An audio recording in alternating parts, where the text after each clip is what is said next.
Hi, DPM Wong. I'm Yuan Si from the Straits Times. Actually, you answered a bit of my question. Sure. But do you mind elaborating maybe, besides continuity, what were your other considerations in deciding on your new cabinet? And also, how will you decide like who will step down and who you might bring in from the backbench? For now, as I explained, I won't be able to bring in people from outside to join the team until the election. So for now, the broad shape of the team remains intact. I don't expect major changes, but we are looking at possible promotions and backbenchers joining the team. As to who they are, what changes that might be, I think you wait for the announcement and wait for the press conference that will be revealed just a few days before swearing in itself. But going forward, as I said, my main priority is to continue renewing, updating the team, and forming the best possible team for Singapore. And my considerations are to seek both change and continuity, as I had explained. I want continuity because we should build on what we have today. We should affirm and reinforce what works well for Singapore.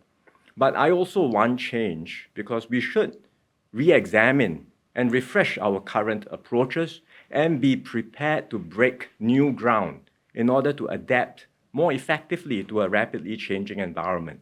So I will want, in time to come, a good balance between experienced ministers as well as new members of the team who can add fresh perspectives to our deliberations. Thank you. DPM Yang from Zabao here. Thank you for confirming that PM Lee will be staying on as a senior minister in the new cabinet. Can we ask about whether SMTO will be a team member as well, and who will you be picking as your deputies? So as I said just now, the other ministers, and that includes SM, will continue in their respective portfolios.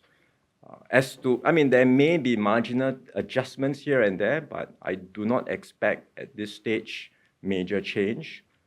I expect all of them, existing ministers, to remain largely in their current portfolios. But I'm still in the process, in fact, of engaging and speaking to each one of them. And I also have to take into account their considerations, what they would like to do as part of the team. So this conversation continues with all of them, and when I'm ready, we will announce the full lineup.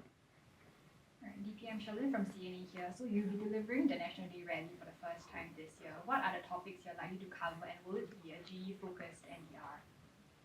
For now, my main preoccupation is preparing for swearing in. It's only a month's time. There's not a lot of time, in fact. If you look at previous occasions, there was a much longer runway from the announcement to the swearing in. This time, not so much time, just 1 month. Not only about getting ready for the ceremony itself, but also preparing speeches and all that. So that's my main preoccupation and focus. In time to come, there will be opportunity to talk about the National Day rally, and I'll share more about these plans.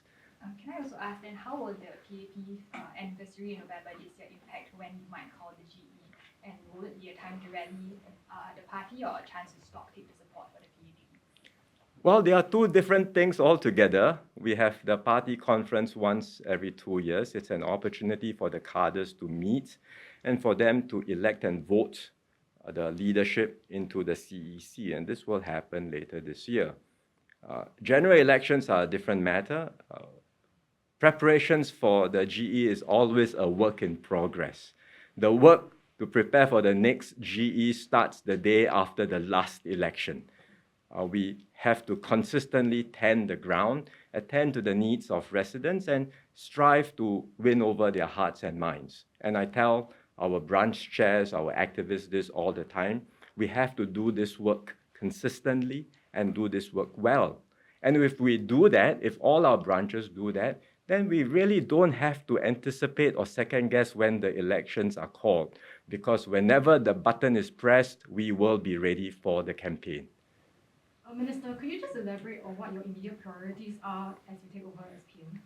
I thought I shared just now. So in government, as I had mentioned just now, in government, we will have to tackle immediate concerns around jobs, economy, cost of living.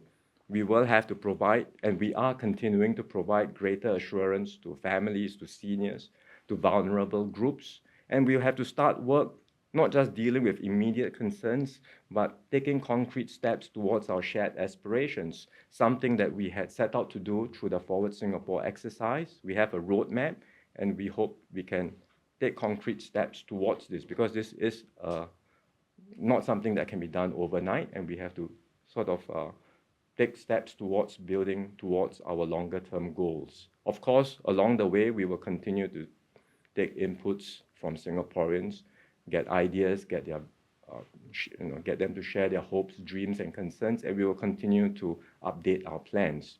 So these are things we will continue to do till the end of this term of government. Separately, as I highlighted just now, we are continuing to focus on getting the best team to form the government and to join us in office, to join us as a party, and to join us potentially as office holders. That continues to be my priority, and that continues to be something I'm doing, engaging different people. And hopefully, when the election is called, I will be able to present a new slate of candidates with quite a number of them having the potential to hold office.